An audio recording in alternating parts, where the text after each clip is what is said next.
Welcome back, my friends, to AA Recovery Interviews. I'm your host, Howard L., and I'm an alcoholic, sober since January 1st, 1988, one day at a time. I'm grateful you've joined us. AA Recovery Interviews is the podcast where Alcoholics Anonymous members from around the world share their extraordinary stories of experience, strength, and hope. There are more than 150 awesome interviews in the AA Recovery Interviews podcast series. Listen to every episode on any podcast app or at the website aarecoveryinterviews.com. Each story is a powerful testimony of the recovery available to all in Alcoholics Anonymous. Today's an encore episode of my interview with Randy L., originally released on August 10th, 2021. Randy has been a sober member of Alcoholics Anonymous since July 1998. My guest on today's podcast is my friend Randy L., a relatively young man who got sober before he was even old enough to take a legal drink. Randy's childhood was ruled by compulsive behavior, limited attention, and hyperactivity. Later diagnosed with ADHD, Randy was treated with meds that worked but left him craving a calmer and steadier mental state. He soon found relief in alcohol and marijuana. Though the damage occurred only during his teenage years, Randy's rise to full-blown addiction was both rapid and severe. He exploited every opportunity to drink and use in high school and early college. Increasingly isolated from his family, his behavior soon deteriorated into that of a drug-selling addict and alcoholic, whose flawed belief that he was getting away with it fooled nobody but himself. Fortunately, his family arranged a very dramatic rescue plan for Randy that landed him in a 90-day treatment program from which he emerged into accelerating participation in AA. At only 20 years of age, Randy relaunched his life by getting a sponsor, working the steps, going to meetings, and establishing a close fellowship in the program with older men who taught him how to live sober. Though Randy labels himself as a high-bottom alcoholic, the work he's done in the program demonstrates the deep dive he's taken in understanding his own life and the behavior that influenced his personal growth and success. Of particular insight was a highly traumatic event he experienced when he was 6 years old that greatly informed his thinking and actions throughout his sobriety. Today, Randy's total commitment to AA, his young family, and the business he runs makes for a full and busy life. But the men he's both sponsored and befriended will tell you that he's a man of passion and empathy who is always ready to help. From first-hand knowledge, I know that to be true, and I'm confident you'll find his story both compelling and uplifting. So, without further ado, let me introduce you to my good friend and AA brother, Randy L. Randy, I'm an alcoholic and addict. Hey, Randy. I'm glad you could be here today. Thanks for joining me. So, you're one of those ANDA guys, aren't you? An alcoholic and an addict. Yeah, it's funny because I was an addict really first and found myself to be an alcoholic second. I became a believer that at the bottom of the bottle was my drug of choice. Yeah, I get that. My story really was more one of compulsivity and addiction around drugs. And, that was the high that I wanted. But when it wasn't available, I would use alcohol as a substitution. You've joined a really august group of people who I've interviewed. Maybe more than half of them have the same kind of story where they started out maybe with both alcohol and drugs, but along the way, especially as they were younger, drugs were actually easier to obtain than alcohol. First time I tried drugs, I was 16 years old.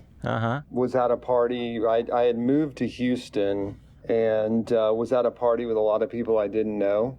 A Coke can was being passed around. It was a drinking party, but a Coke can was being passed around where people were smoking weed with a Coke can, and I'd heard about it but never seen it. I just kind of jumped in line because it was the thing to do. Tried it the first time and literally had no effect, but felt camaraderie, felt some acceptance, felt a part of, and I was new to Houston at the time. and quickly sought it out a second time. And it wasn't because, of a feeling of effect. It was actually a feeling of acceptance, but ended up the second time getting high and just loving the feeling. So you were doing it with the crowd when you first started, and you were 16. I didn't really start smoking dope till I was late 17, almost 18, when I was about ready to go into college. Lots of people start a lot earlier. So prior to 16, what were you doing? What was your family of origin like? Do you have any alcoholism or drug addiction going back in your family? No, I mean, what I would say is that there is definitely cases of just overall compulsivity. I get it. Yeah. But I was, I broke the mold in my family. I was, first to rehab, first to sobriety. And in fact, it wasn't till years later that I met a cousin of mine who's actually further ahead of me in sobriety. But Felice is a cousin of mine, and we met at George Jay's. Yeah, so it was, I was the first one. I didn't have a lot of experience. I didn't know what I was getting into. And in fact, for me, the first drug I was actually introduced to was prescription. I was diagnosed with ADHD at the age of 15, and what they did with me is they gave me prescription speed. Okay. And they sped me up, and I hated it. Like Adderall or something like that? So it was Dexedrine. At the time, they prescribed it for me, and it worked great. I mean, it definitely set me on straight and made me super focused in school. But the problem is I wasn't sleeping, I wasn't comfortable in my own skin, I was jittery.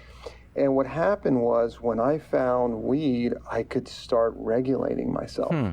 So I could go up with the prescriptions they were giving me, and after school or at night, I started smoking weed with friends, and there was a lot that was going on there that I loved. After moving here to Houston, it was the feeling of acceptance where I didn't know anybody. I could quickly adapt into the group. Yeah. As long as you were, sitting in the circle or passing around, you were instantly accepted. But the other thing is that I started that sort of chemical balancing of myself. And that, of course, escalated as time went on. But I found a tremendous amount of comfort in calming my mind and slowing myself down. You were calming your mind and slowing yourself down from the speeding up that you were getting from the Dexedrine. Yep. There are a lot of people of your generation, I know that I'm sounding like an old man now, but what I mean is that it seems like the ADHD and the ADD drugs started to get really popular around your age group with parents and that sort of thing. Were you having a lot of problems in school and just in general that you needed that immediately, or was that something they jumped to right away? The answer was I wasn't doing as well as I should have been doing, and it really did come down to focus. Okay. I mean, very clearly, I am a textbook case of ADHD. What's interesting is later on in time, as I got sober, it's actually become an incredible asset. If you learn how to live with ADHD, if you learn how to multitask, if you learn how to better yourself with it. Yeah. In school, I would say I was not a highly motivated student. I see. I was more socially motivated, got tested, loved the extra time they gave you on the test. And they started prescribing these drugs. And I didn't like them. I mean, even when I was doing drugs, I don't like drugs in general that speed me up. Right. I always wanted to come down. I always wanted to slow my mind. I always felt like I had a very active mind, a lot of dreams when I sleep at night, very active in the day. Takes me a lot to slow down. Now, if you don't do the Dexedrine, if you don't do that, or you don't do whatever speeds you up, do you naturally slow down, or where does your mind go when you don't have that med? It just goes to staying busy. And so I have to have a lot of information flowing into me from disparate points, and I can harvest a lot of information at a time. And so what I've learned, and I think as you get older, there is a part of you that matures out of some of the negative sides of ADHD. But for me, first of all, being sober goes a long way. And I mean that, I don't mean, dry. I mean truly sober. Yeah, I get that. Part of slowing the mind is when I get a little bit out of sorts, it's learning to identify that in myself, communicating about it, seeking guidance from others, honestly kind of calibrating yourself.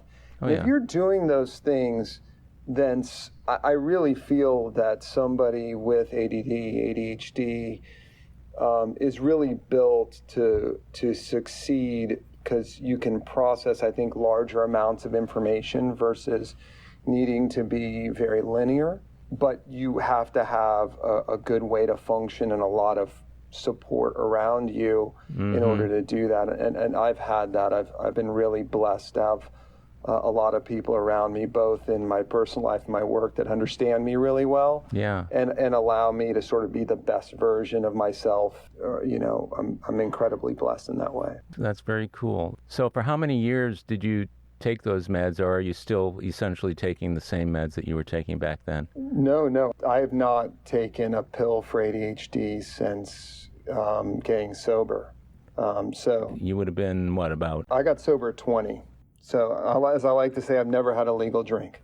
Okay, so for 5 years you were on the dexedrine. When that was prescribed to you, did you do any other work, psychological counseling or therapy? I did light therapy. Typically was the check-in, you're taking the drugs, how's it going, how's school going? I did one summer go off to a school that was for kids with ADD, and it was actually a summer school, so I went to school for summer and I hated it. Wow. I saw 2 kids get in a fight and get kicked out of school. And so I was like, oh, that's a thing. So I went and got in a fight and got to come home early. So I didn't really like being there. I did actually learn some good skill sets, again, for learning, note-taking, and focusing. But, I wanted to get home. That was actually during the time where I was ramping up in my social scene. At that point, I think I was 17 years old, and I didn't want to be there. I wanted to be back home. Yeah, I get it. You didn't have a legal drink, but I'm assuming that you've had plenty of illegal drinks after after you moved to Houston. That people were smoking grass, but were they equally drinking, or was it just mostly grass? I mean, I think we were drinking, but it was weed was the baseline. We were drinking, and then we were doing some other stuff too. I think I believe I was an addict before going to college, dependent on weed, and then things accelerated more when I went to college. I remember when I was about 17, I saw cocaine for the first time. Oh, okay. And I don't know how to explain this, because I don't believe in an omnipotent, all-knowing God. And there was a feeling that came over me as there was 3 people in the room. All 3 did a line of coke and offered it to me. I had this feeling that was how I was going to die. I don't know how to explain it. It was one of the strongest feelings I've had in my life. And I knew I was compulsive. I've been compulsive from the age of 3, right? Sure. That is in me. I believe I was an addict before I added drugs to the equation. Yeah. I act, behave, think like an addict. If I love something, I want 100 of it. I don't believe in law of diminishing returns. Well, that's classic OCD, isn't it? Yeah, I just want more and more and more. And I'm talking about when I was collecting baseball cards, and from a kid, I hated running out of money and not being able to open up one more baseball card pack. If I was playing a game, I did not want to stop. If I had food, I wanted more. Everything for me was always more, more, more. So I saw cocaine. I was in the room. It was like recoiling from a hot flame. I never touched it. I was so afraid of it. And and I told myself that I would never do cocaine, because I knew that if I did, it would kill me. And I never did cocaine. And to this day, I believe if I had done cocaine, or if I ever do cocaine, I believe it's going to kill me. I believe I would love it, and I would not be able to stop due to my compulsivity. Yeah, I get that belief system that you're talking about there, because if you're going to have a belief about something, it might as well be that something that you really shouldn't be doing will kill you if you do it. Yeah. But I had the same kind of thing when it just comes to getting drunk again. I mean, I don't think I'll make it back. If I go out and drink, not only will I have thrown away my sobriety, but I'll throw away the thing that I've spent more years of my life doing more intensely than anything else. And I just don't think I would survive. But that's okay. I'm willing to live with that, because alcoholism is a deadly disease. And you and I have both known people who've died from cocaine. Oh, my God, yeah. Maybe not necessarily the snorting of it, but certainly freebasing and crack. To me, that's a healthy fear. So you never did cocaine, but the marijuana aided you in terms of regulating your whatever the drugs were doing for you, huh? Yeah. I think it's important to say this. When I came into sobriety, and I'm a high bottom guy. Yeah. So yeah. I went to college, I accelerated. I definitely used, a lot of other drugs, more hallucinogenics and party type drugs. I was very fortunate that I had deteriorated in school. I deteriorated in both my relationship with my family and how I treated my family. And I became sort of immersed in the culture of drugs. And I had an intervention that was done and was put in rehab before I had any real life consequence. I was getting really close. I started dealing drugs. And I loved dealing drugs. I loved dealing drugs as much as I loved doing drugs, because what I learned is I'm just not part of the party. I felt like I was bringing the party. Oh, yeah. And I loved the sense of control that I had over people calling me and needing me.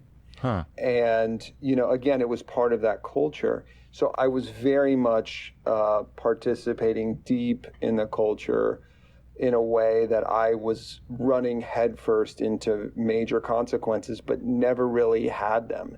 Yeah. And I enjoyed drugs. I did until the end. I had a very high bottom. I remember when I got into the program, I was actually extending the truth of a lot of my using and recovery to feel like I fit in with people. Yeah, to make it sound worse, right? Yeah, and what I and it's crazy. I know that sounds crazy. No, it doesn't. I get it. But like I went to rehab and like these people have these amazing stories. Like, I never ran from the cops. I never got shot. I don't have anything. And honestly, like there was a part of me that I was like, do I fit in? Like, and what I realized was my truth is I had enough for me. When I got sober, and I didn't want to go to rehab, I was intervened upon, and I was basically told that I would lose the support of my parents, be put on the streets, not be in college, and have no direction, or and go to rehab. And I went to rehab, and I was 20 years old. I went to the University of Arizona. And University of Arizona is just a big, big party school. Party school, sure. I joined a fraternity, had a great time there. Again, sort of accelerated in my using. I had to stay behind my sophomore year for summer school because I was basically, I think, a second semester freshman after finishing my sophomore year because I dropped so many classes I just wasn't focused. I dropped all my classes. At this point, I'm starting to grow marijuana. I'm dealing it. And again, I'm in summer school, and I dropped my classes again in summer. So I'm there, but basically I've now dropped my classes. Were you keeping that from the folks and other people? I thought I was. Yeah, but they found out? Turns out no. And I remember 20-year-old kid, you think you're smart. I ran out of money and I decided to spend on my emergency credit card, which was my dad's credit card. Yeah. And my thought process was I'm going to spend a bunch of money on the credit card, but I knew I had money coming in from a deal I had done. And my idea was I'm going to go charge my dad's credit card and I'm going to go call the credit card company and pay it off before he ever sees the charges. Not knowing how credit cards really work, that you get bills in the mail and you see what people charge. I don't know. I actually don't know what I was thinking. My parents had an anniversary. They renewed their vows. I missed my flight home. I missed my parents renewing their vows. Wow. I had, to some extent, just not cared about my family of origin, had really estranged myself, and just completely engulfed myself in, my what I thought were friends. Had that started before you got to college? Yeah, to some extent. I mean, I was just getting to be, an older teenage kid who was finding my way through. And how about siblings? Do you have siblings? So I do. I have one older brother. Right. And, honestly, we had a good relationship growing up. We fought a lot. I mean, and we were just two different people. I see. So wasn't very close with my brother. Certainly during those years, we just didn't talk. Sure. And then had estranged myself from my parents. I tell people, part of my story is I'm a high bottom guy. I had a great childhood. One, huge life event in childhood which shaped me, but I don't have a blame. I believe I was born a very compulsive person. Yeah. Once drugs were added to the mix, it was game on. Like, I was going to be an addict in something, I believe. I was going to either be an overeater, I was going to be a drug addict, I was going to be something the way I'm kind of built and molded. Yeah. I am so, so grateful that I became a drug addict. Yeah. Because, then I was given such a gift, which was the skill sets of AA, the program for living that I was given. But when I came into the program, I remember, I tell people I was too everything. Too everything. I was too young. I was too Jewish. Right. I was too high bottom. Right. Like, I walked into a meeting, I did not belong. My first meeting, I heard somebody talk about smoking crack. Somebody come in and talk about how Jesus saved their life. And I'm like, I'm out of here. When I had my intervention, one of the deals I made is I'll go to rehab, but I won't sleep there. That was the deal. So Mommy and Daddy picked me up, brought me back from Arizona.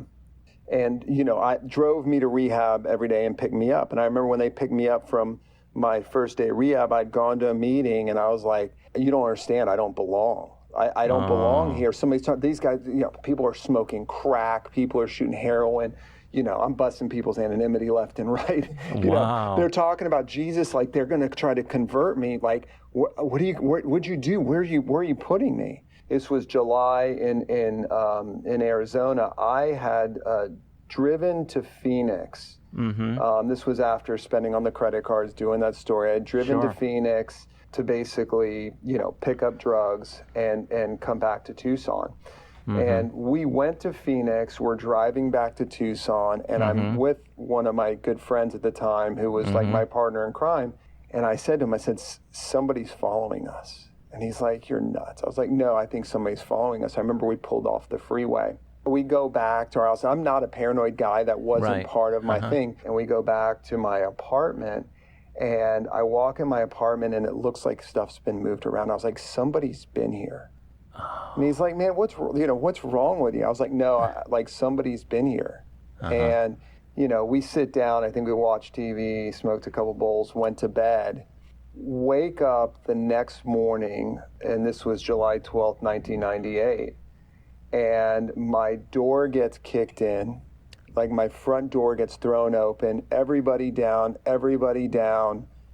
and the next thing I know, I have somebody with his knee in my back basically cuffing me. Oh, my goodness. And in my apartment, I had weed, X, acid, mushrooms, money, 20 hand-blown glass pipes because I collected them because they're art, they're art to me, right? Sure, yeah. And so, I was done. This was the end. And basically get arrested and sat down on the couch next to my buddy who had slept on my couch. And these two guys start yelling at us, we've been following you, we know everything, we've seen you do your drug deals, you're busted, you're done. This was like life just hitting you in the face. And then they said, you can come in. And then my dad walked in the door, who lives in Houston, and I'm in Tucson. Oh, wow. And basically, my parents had hired private investigators to come follow me to see what I was up to. And they knew everything. And you thought they were law enforcement or DEA? Oh, no, I thought they were cops. They were like flashing badges. So these two guys were private investigators or former cops. And so I thought I was being arrested. Like my life was over. I was over. Wow. I had a grow room in my second bedroom. I would have done a decade with what was in my apartment. And then my dad walks in. And my dad just looks at me. And I'm very close to my dad, always have been. And but I thought he knew nothing. So he went from knowing nothing to having been in my apartment and seen everything. Oh, wow. That's wild. And my dad, they said, you can come in. And, it was like the biggest sense of relief, but immediately followed by the biggest sense of guilt you can ever imagine. It was like the biggest, melding of emotions you could ever feel. And they said, do you want to say anything? And he looks at me and he just, says the worst thing a father can ever say to his son. I'm just so disappointed. Right? Like, that's a killer, man. That's a killer. Right, that was it. That was all. There was no speech. There was no anger. It was just, like, I'm so disappointed. It was like, oh my God. Was that his first time visiting you? No, I mean, they had been there, but every time they had been there, of course, I clean up my act. They'd come and been to like our fraternity things. I'm like, but I could play the game. I could go on vacation with them. I felt like I was hiding it. But I had a rapid descent. My last 9 months was pretty rough in the fact that, again, I was having a great time, but I was destroying everything around me without even realizing it. Did your dad learn about all of this from the private investigators, or did he have some inkling that you were doing all this prior to getting involved with them? They just couldn't figure out what was going on with me. Like, why was I spinning so far out of control? Why was I so distant? Why was I getting such bad grades in school? And they knew something was up. And so they finally got the thought that maybe he's got a drug problem. They went and saw this lady who saved my life. She was my therapist for many, many years and saved my life, just the angel in my life. Yeah. They met and she kind of coached him through what to do. And so my dad told me, he goes, you've got two choices. He said, we're going to turn everything over to the cops and you're out, or you can go to rehab. I was like, pretty easy decision. Like, I'm going to rehab. Easy choice. And I went to so I went to rehab, and I remember we flew back through Phoenix, and there was a moment after I had to throw out everything. I had to throw out all my lovely, paraphernalia that I cared so deeply about. Sure. And we flew back from Tucson to Phoenix, had a layover, and I actually thought about running. I actually thought about taking off at that point, but I knew what it would do to my relationship with my family. And so I continued back, checked in the next day, had no intention of staying sober. And I was about 25 days in, and I remember they asked how, they gave you the speech, only about 10% of you are going to make a year, who do you, and they said, who here thinks you're going to make a year? And everybody in the room raised their hand except for me. Honestly, I was just there to check the box, get through, and my intent was I didn't know if I was an addict. I didn't know, if I had a problem. And I remember they made me write a paper about surrender. And I went home and wrote a paper about surrender. I think what I did, if I remember right, is I wrote a whole paper. It was about 3 pages, something about the Peloponnesian War. And I brought it back. I really studied and I gave my all. And she just said, you don't get it. She said, you don't understand what we're doing here.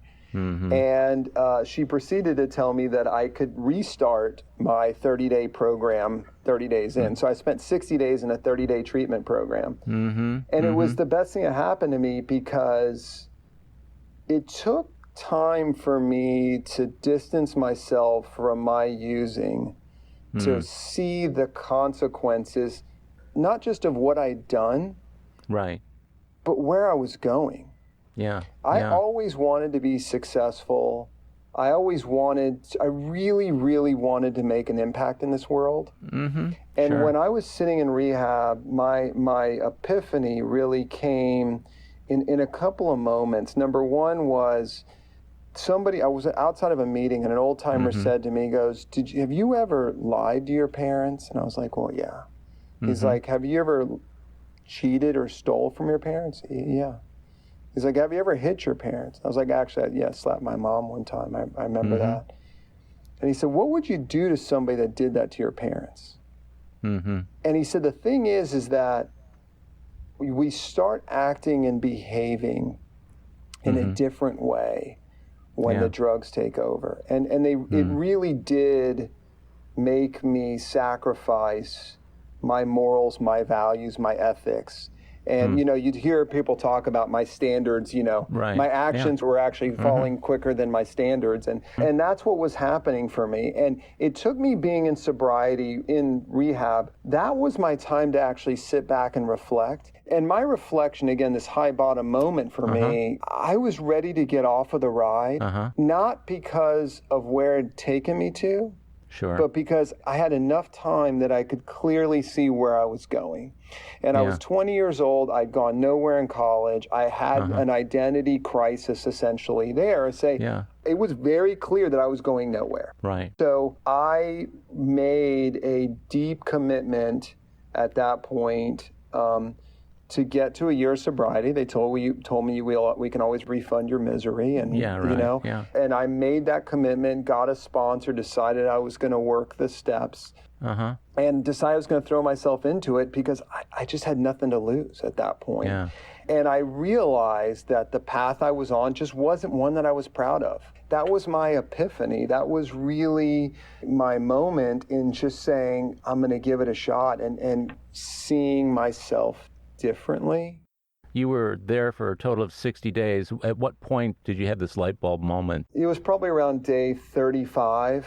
Really? Yeah, so there was a few things I went through in rehab. One is just kind of going through, being in meetings every day and just looking around and saying, you know, part of it was hearing those people telling the stories that were 40 and 50 and 60 and going, I don't even want to give it a chance to end up like that.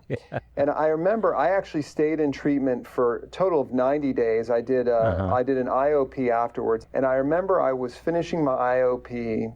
We could go around the room, and it's kind of the end of rehab. And, you know, you're checking out, and everybody says nice things to you, and you know, keep coming back. And and I remember Ed said something to me that I can't get out of my brain, and it's in me every single day. And he said, you know, Randy, he said, I've seen a lot of people come through this treatment. And he said, you may have some of the most potential that I've seen of anybody that's come through here. And I was so proud when he said that. Wow. And he said, but you know, when somebody tells you you have potential, that's an insult. He goes, because what you're doing is you're wasting talent. He goes, nobody tells Michael Jordan he has potential. He goes, right now you're just wasted talent. And he goes, I hope that you can fulfill your talent. And my life's goal now is to make sure nobody thinks I have potential anymore. I'm telling you, it stuck with me. It branded me. And it crawled into my brain and never left me. That's a great frame of mind to have. I mean, and also to pass on.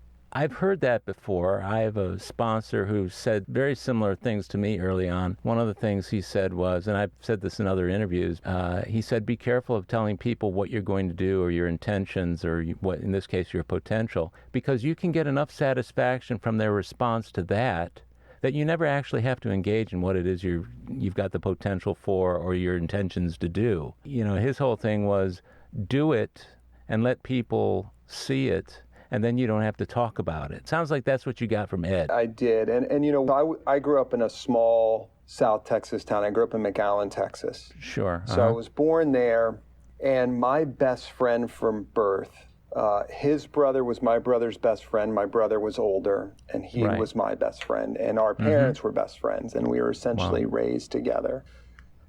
His name was Jeff, and at 6, he developed a brain tumor and ended up passing away from it. When Jeff was diagnosed with a brain tumor, I didn't see him anymore. And I wasn't really told what was going on with him other than he was sick. And I remember my brother went to his brother's birthday party, and I hadn't seen Jeff in about 6 or 8 months. I don't know how long it had been, but it had been a while. Sure. And my dad pulls up to the bowling alley. I run in to go get my brother and bring him back to the car. And there's a kid in a wheelchair with a straight shaved head or lost all his hair. And barely recognizable. And I went up, and I didn't know he would look like. It's burned into my head. What a shock. And I talked to him for like a minute, and then I ran out crying. And you were 6 at the time this happened? I was 6. Wow. And Jeff passed away, I don't know time depth at that age, but passed away a few months later.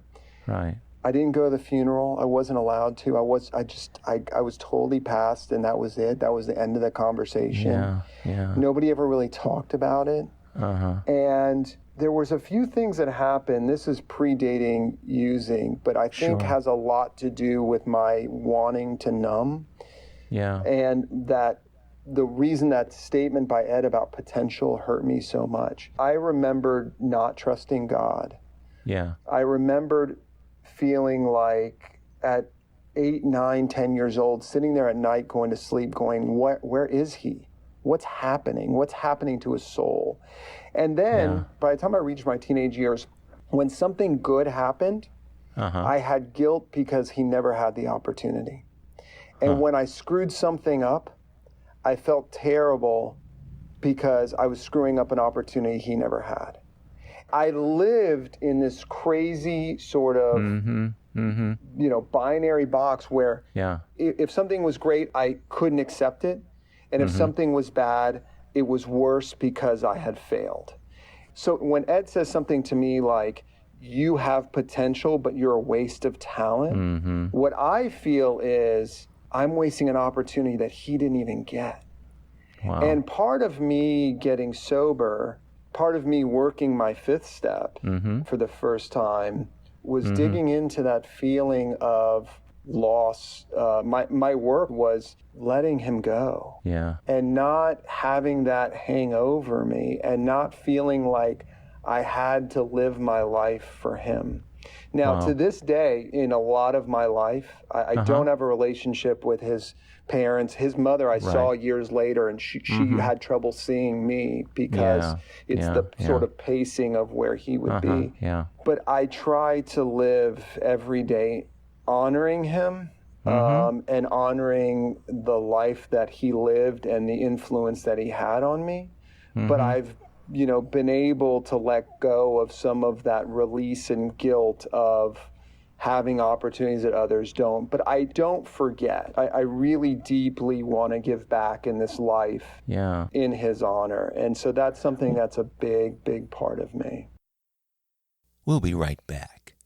My friends, if you're enjoying AA Recovery interviews, I invite you to check out my latest audiobook, Alcoholics Anonymous, the story of how more than 100 men have recovered from alcoholism. This is the word-for-word, cover-to-cover reading of the first edition of the Big Book, published in 1939. It's a relaxing yet meaningful and engaging way to listen to the Big Book anytime, any place. Have a free listen at Audible, iTunes, or Amazon. While you're there, search for my other audiobook, Lost Stories of the Big Book, 30 original stories from the first and or second editions missing from the third and fourth editions of Alcoholics Anonymous. It's also available from Amazon as a Kindle book or in paperback if you'd like to read along. You're going to love it. And we're back. What were you being told back then when you're a kid, you're 7, 8, 9 years old, having to deal with this thing, which is just absolutely devastating to anybody, but to a 6-year-old who doesn't even get a chance to understand it? Were you being given any messages about a higher power or God, or what kind of messages were you getting from people around you or institutions to help you deal with that? Or did you not get anything? Nothing. So a couple things, right? So you piece the pieces together. Number one is Jeff dies, nobody talks to me about it. And I literally in my room, the only thing I have is a bear that he had when he passed, and that was given to me. And I have that bear still in my house. Yeah. But we didn't talk about it. And then I'm ADD kid who goes to temple. Right. To me, I was learning a lot of boring stuff, right? I didn't want to be there. I'm a hyper kid. They couldn't rein me in. As I got to 10, 11, 12, I start training for my bar mitzvah. I didn't like the rabbi. Right. He didn't like me because I didn't want to be there. I didn't really connect with religion, and I didn't trust God. Because it was the same question, the obvious question, like, how could God let this happen to a 6-year-old? Yeah. You know, my belief in God is not the omnipotent, all-knowing. My belief in a higher power came really through working the steps a few times. It took me a while to find my version of spirituality and God. I found it in a new pair of glasses, actually. Did you find it retrospectively? I mean, oftentimes we don't know or cannot sense God working in our lives until he's just done it and we look back. Is that the kind of awareness that you had of God was in retrospect? I mean, I can see where I've been really blessed. I don't think that's where I came to it. There were two parts of my belief in a higher power. The first one is I finally reconciled myself to the perspective, being more intellectual about it than I probably should have been. Yeah. The first sort of crack in my belief, in being able to believe, was I got to the point of, I'd rather believe in God and be wrong than not believe and be right. So that was my first thing. Just throw yourself into it, and if you're wrong, who cares, right? But if there is no God and you're right, that's a pretty sad place to be. So, let's go with the other one. That was kind of where I started with that.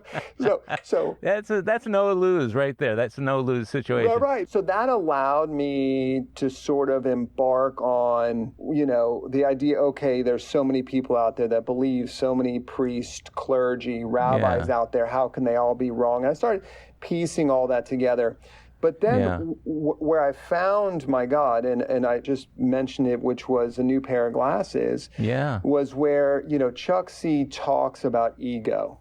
And he talks about, easing God out, the conscious separation from, and that God is either everything or he is nothing. And where I found my God and where my belief in my higher power today is that I love seeing you. I love seeing you at meetings, and I find you to be an egoless person to talk to love, to hug, to be around. And my belief is that when two people or more come together and deflate their ego, that part of God can come out, and that there's a piece of God in all of us, right? And when you go to a God meeting, it's because you have a lot of people there that aren't selfish or self-centered in the moment, but are there to share openly and to love each other. My relationship with my wife, my relationship with my kids is as egoless as I can make it. And when we do, there's just that bigger piece of God. And that's what I've latched onto. And, what that tells me is that I've got to put goodness out there. Right. I've got to be egoless in my behavior with other people, in how I approach opportunities to help. And I got to let my piece of God out. And so, that's really where my higher powers come from. But it lines up for me really with my sobriety. It lines up with my want to do service work. Right. It lines up to my willingness to accept help and be open with other men. Well, what it strikes me as, too, and as you were just describing that, I was thinking of the term spiritual maturity from the standpoint that what you're describing right there, that you've been able to take to your relationships, not only with men and women in the program, but with your wife and with your kids. It's a mature spiritual position that is the outcome of the work that you did in the program to get to where you needed to get to. What would you tell somebody who's relatively new in sobriety, maybe even within their first couple of years, about how long it took for you to get to that comfortability with that, or for you to get to that place where you could have this belief and really believe it? I definitely was a fake it till you make it guy. I said I was going to make it to my first year. I went to 600 meetings in my first year. I volunteered when I'd just gotten sober. I volunteered at AA Intergroup when I got out of treatment. I immersed myself in the program. Again, high bottom. I could stay off drugs. I could stay off alcohol, especially after like detoxing myself. Sure. And, so it wasn't until I had my core rocked that I really got the test of, do I really want to stay sober, and do I really want to dig deeper? And what happened was I had been dating a girl in the program. We'd been dating a while. We're very, very close. And we were also part of a very tight-knit group of young people in sobriety. So there was about 8 of us that were very, very close, including my best friend. And she actually cheated on me with my best friend. This is my core group of sober young people. We go to all of our meetings together. We go out to dinner afterwards. And I got both embarrassed, right? Like my girlfriend slept with my best friend. Everybody knows I can't go back to my meetings. What am I going to do? It shook me to the core and challenged everything I had just put together in my sobriety. And honestly ended up being probably one of the best things that happened to me. Number one is our relationship wasn't healthy to begin with, but number two, that was the moment. That was the moment where, line in the sand, do I really want to keep doing this? Do I really want to stay sober? And this is when I went from, a lot of co-ed and young people's meetings. I had to go find a different place to be. I see. And that's when I started going to Alder Street, Avenue B, these men's meetings. I moved from a group of young people being my peer group to surrounding myself with the men that I call my heroes.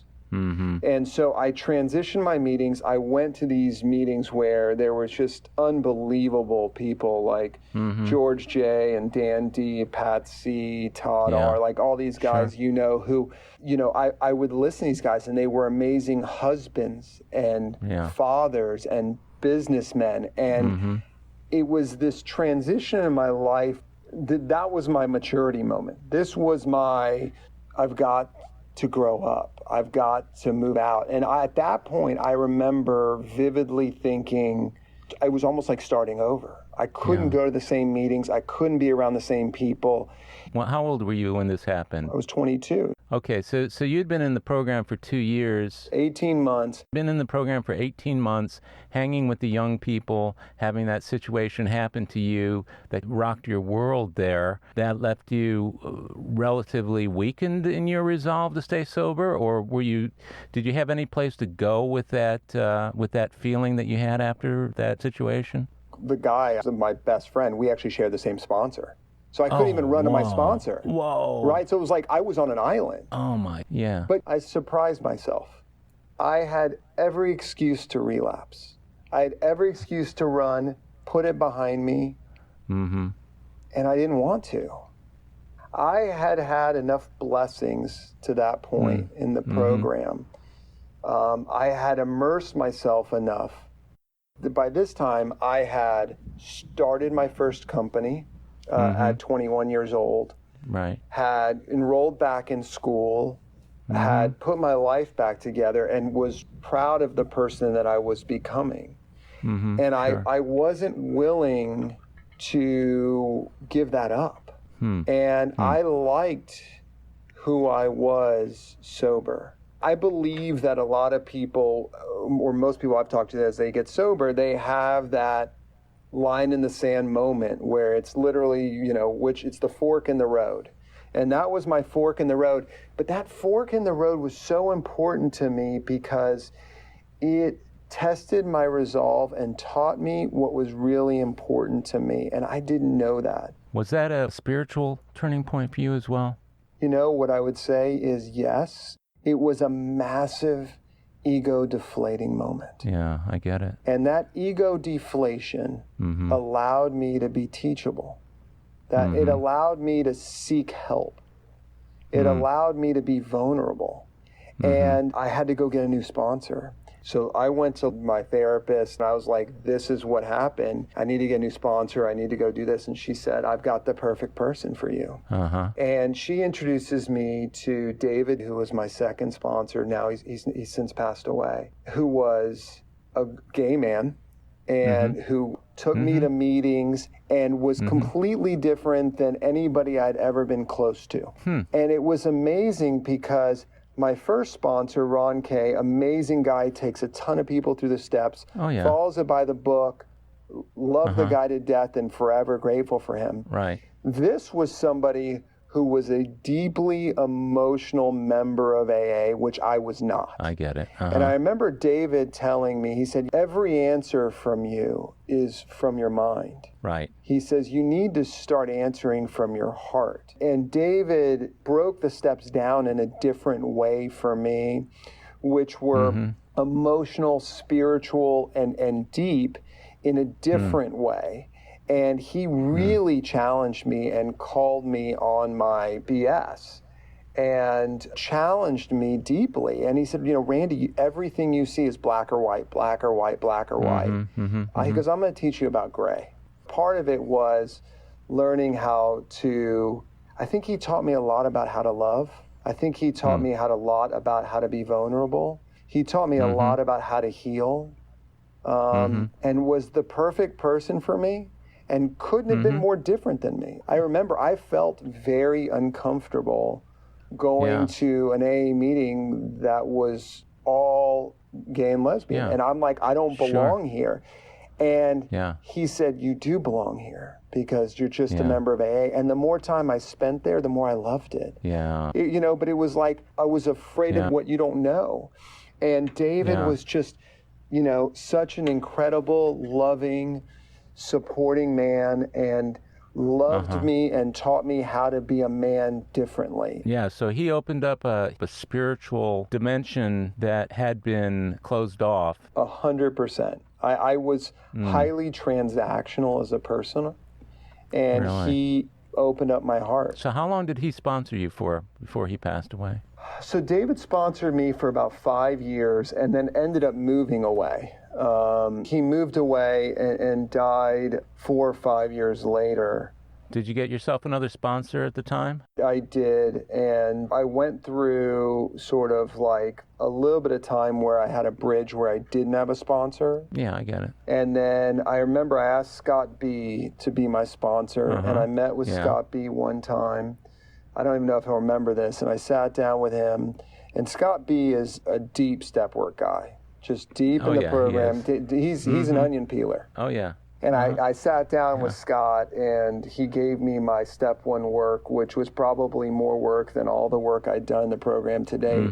And I remember leaving him. I was like, well, I guess he's not going to be my sponsor. And I love Scott. Scott's one of my favorite people on this earth, and we're so close to this day. Again, I drifted for a bit, but I knew I needed to stay connected. And it took me a little while. It took me about another 6 or 8 months. And I remember I had asked George J to be my sponsor, and he was full at the time.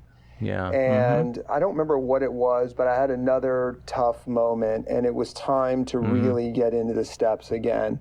And I asked George J again, and he said yes. And so George J has been my sponsor since that time. And you guys went back through the steps? Yeah. As a matter of fact, I'll be doing my 5th step tomorrow. So we're in the steps again now.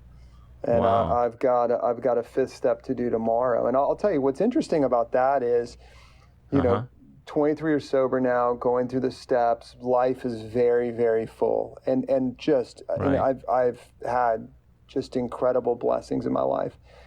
And I was doing my 4th step this time, and I was really struggling because I want to dig deep, and I want to be thorough. And I was doing my 4th step, and it's weak. I'm like going to my 5th step, and it's like I would do my 5th step right here on recording. And what I realized is now that I live a pretty clean life, and I live a life that I live out loud. And so what happens is I don't carry a lot of resentment, anger, and fear. And when I have it, I clean it up pretty quickly. Yeah, there's some stuff on there and there's some stuff I got to get through, but like, and there's definitely some stuff I need to look inward on. Yeah. Especially, you know, in my role of being a family member, a father, a son, what have you. There's some stuff I need to look at. That's all natural. I mean, you know, anytime I've done, and I've done more than one or two or three, probably 4 or 5 fourth steps over all the years, but it's funny when you get to those later fourth steps, you do find yourself digging where it has already been dug. And the cool thing about doing a fifth step with a guy who knows you pretty well is he's going to know when you're just rehashing the same stuff you dealt with last time. The fact that you're willing to, on a daily basis, do what you're doing to keep the resentment factor to a minimal amount, you know, I mean, gee whiz, you could probably clean up almost everything you do with a 10th step every day, huh? Yeah, I think so. I mean, I'd like to think that I live pretty clean. You know, that doesn't mean I haven't stepped on toes that I'm not aware of, or I haven't negatively affected people in ways that I haven't. You've remained human, so that's a good thing. Now, what's your relationship like with the men that you sponsor? What does it reflect? You know, I think it goes back to wanting to be of service and be ego deflating. You know, I've sponsored a guy recently who was estranged from his daughter when he got sober. And I spent a lot of time as a father now. I have an 8-year-old daughter, an 11-year-old son, and I have an incredible wife who's such a blessing to me. And did you meet her in the program? So no, she was my cousin's best friend from childhood. We actually have a picture at summer camp together. Oh, wow. When we were 12. When I got sober at 20, that was one of the big challenging things is how am I ever going to find somebody? How am I ever going to get out and date and just found somebody who's perfect for me. So your relationship has been informing the way that you work with guys on their relationship. Absolutely. And being a father, you know, I was working with this guy and I said, you know, your primary purpose is to stay sober and help others to recover from alcoholism. Your secondary purpose is to repair the relationship with your daughter. And everything else doesn't matter. How's he been doing with that? Great. I'm so proud of him for re-engaging, leaning in. And, you know, he did a great job. Being estranged is tough because you can't push your way back.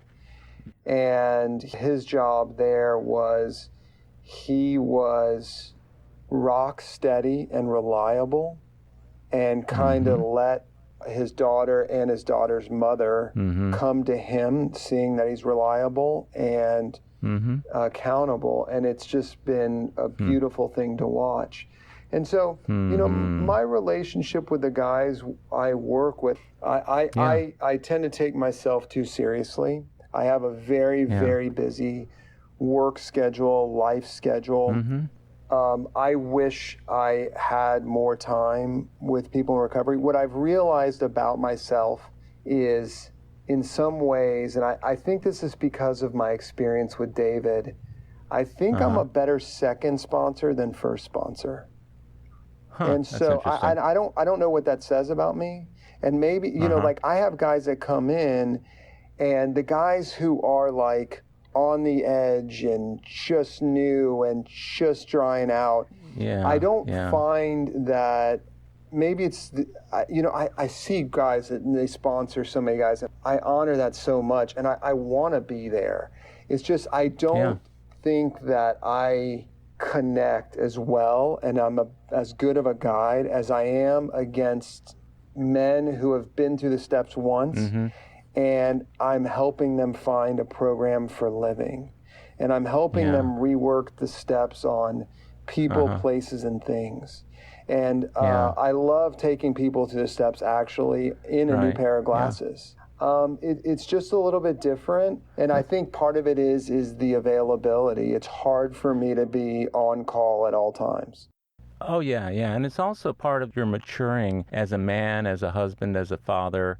You're gaining different life experiences now in your sobriety that speak to different things that men need when they come to you to be their sponsor. Yeah. And for me, what I found is I have a handful of guys who I've sponsored for going on 30 years. Wow. I've got others who I've sponsored for lesser amounts of time. But some of the guys that I've gotten more recently have been men who have had sponsors who have passed away or whatever else. But what's interesting about it is I find that one of the best ways I can be of service to the new guy is to hook him up with one of the guys I sponsor. And you've seen me do this before in meetings. I'll grab guys and say, come over here to one of my sponsees, and I'll be talking to the guy who's just come in, and I'll put them together. I'll say, you need to trade phone numbers, and you guys need to talk tomorrow, and just do that. And when it's worked out, later on I can say, well, I guess I was a pretty good sponsor to this man because he's being a good sponsor to the next man. And, being grateful instead of proud of myself, I'm grateful that I can be of service in that way. I see a guy like you who's got all these great life experiences, being a successful businessman, a successful father, a great sponsor, a great friend, all these other great things. It's understandable that you're stretched because you've got a young family. And when my family was young, when my kids were young and I wanted to go to a meeting, I knew and my wife knew that was indeed taking some time away from the rest of the family. Yeah. And so balancing that has been, over the years, it was a big challenge, but I was able to go to other men who had done it successfully. You're that kind of guy too, aren't you? Oh, yeah. I mean, it goes back to my compulsivity, right? So my work week is a 50 to 60 hour work week. I can't help myself. I've had success. I run a company. Sure. And then the rest of my time is my family. And, I tell people this, and I tell people this inside and outside the program. I say, I'm a husband, I'm a father of 2 children, I'm sober, and I run a company. You now know everything about me. I don't have hobbies. I don't. Right. I love what I do for a living. I love the impact that I have there. My hobbies tend to be some of the organizations that I work with where we can influence, but I live out loud about my sobriety. Yeah. Almost anybody that has a meal with me, even working with me, knows I'm sober. And the reason is that that's cool. I want anybody who ever needs help or knows somebody that needs help to know that they can reach out to me. Yeah. That happened recently. I had a very dear friend in the program. Her husband, it turns out, has been an alcoholic for several years. She did not know who to call, and I got the call. And I want that call. And I am not embarrassed that I am sober. I am so proud because my heroes in the program taught me to be proud of it. And grateful at the same time. I mean, totally. God is actually, in a lot of ways, I think he places us in situations and with people that we need to be with. And one of the great things about doing this interview show is that these are people I've known my whole sobriety, and some of them, and yet I really don't know that much about them. We learn about each other, even if we go out to lunch or dinner from time to time. The opportunity to really get to know people and get to know what's in their heart, frankly, it takes time. It takes time. And, when you're a young father and you're running a business and you're working a lot and you're trying to stay sober by doing as many meetings as you can or sponsoring as many people as you can, there isn't time for anything else. That's been my experience. But later on, the kids will grow up, they'll go to college, they'll move away from home. And you'll find yourself with some additional time on your hands. And so whatever it is that you enjoy, I mean, I love the fact that I can go to a lot more meetings now than I could when my kids were small. Yeah, I look forward to it. And the reason is that I see all my best friends. The one thing I've done right the whole time, besides, not drinking, is I stay connected to guys in the program because I love these guys. Yeah, it's not work, right? And when my ass is falling off or I need to talk, I pick up the phone and I call Todd, or I call George, or I call Dan, or I call George G. I mean, and it's not work to call them because they love me and I love them, and it's just easy. And this podcast, thank you for doing it. Because during COVID, it became even more difficult to stay connected. and, going on Zoom meetings, but, literally listening to podcasts between work and home, driving, or going out for a run and listening to it and plugging in, those are the moments, I went to an international convention. I've been to a few of them, and if anybody's listening, there's one thing you should do in your sobriety. Get to the international convention. Nothing like... Yeah, first one I went to was 18 months sober, and I remember being in a stadium full of people and saying the Serenity Prayer and saying the Lord's Prayer, and it's just, you're with 50,000 people, and they're all like you, and everybody loves you, and you love them, and it's just awesome.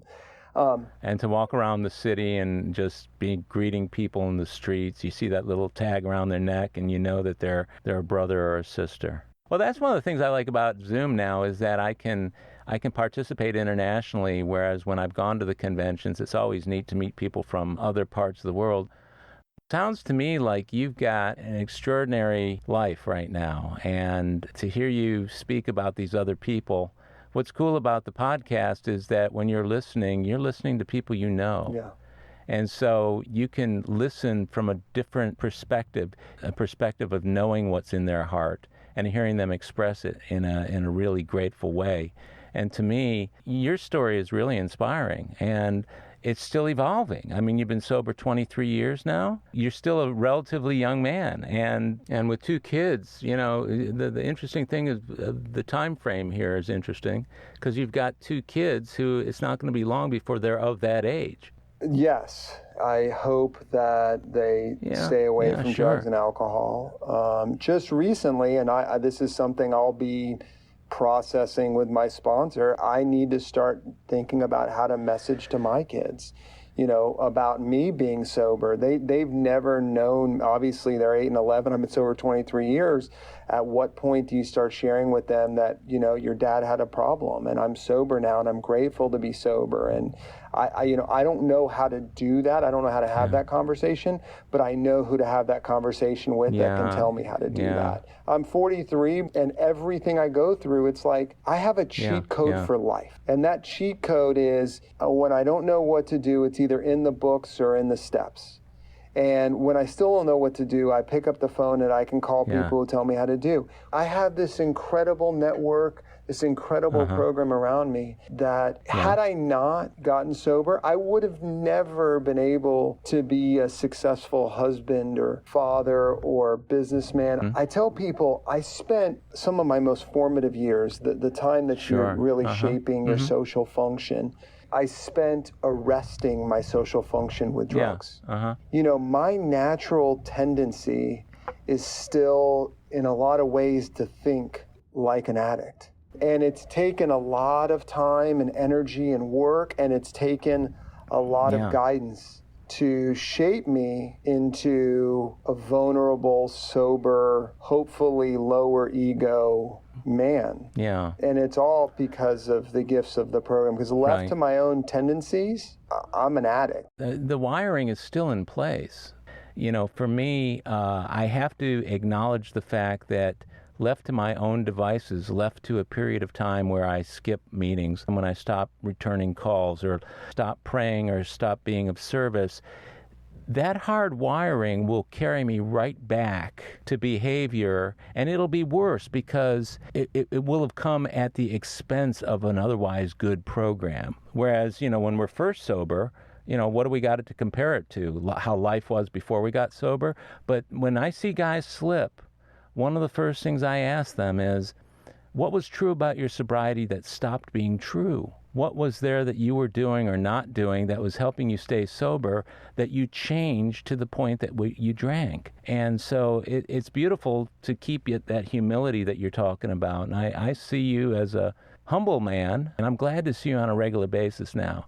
This is what I needed today, was to talk to you and just kind of hook into Randy L. The time's flown by, man. I think that's how it is with us brothers. I love you, man. I appreciate you and the man that you are in recovery and such a center point of recovery for the men in Houston and what you've done with this podcast. It's just, this is such a gift, and knowing you is a gift. Thanks for doing this today, brother. You're the best. Absolutely. Love you, brother. Thank you so much. Well, my friends, that's a wrap for today's episode of AA Recovery Interviews. Thank you for tuning in. If you enjoyed AA Recovery Interviews, will you please tell others how to listen to it? It's another helping hand we can all extend to alcoholics everywhere. If you want to contact me directly with any comments, questions, or suggestions, simply email howard@aarecoveryinterviews.com. By the way, this podcast strictly adheres to AA's 12 traditions and all General Service Office guidelines for safeguarding anonymity online. I pay all production costs. AA Recovery Interviews and my guests do not speak for or represent AA at large. This podcast is simply my way of giving back to AA that which has been so freely given to me. The next episode of AA Recovery Interviews is on the way, so keep coming back. It'll be here soon.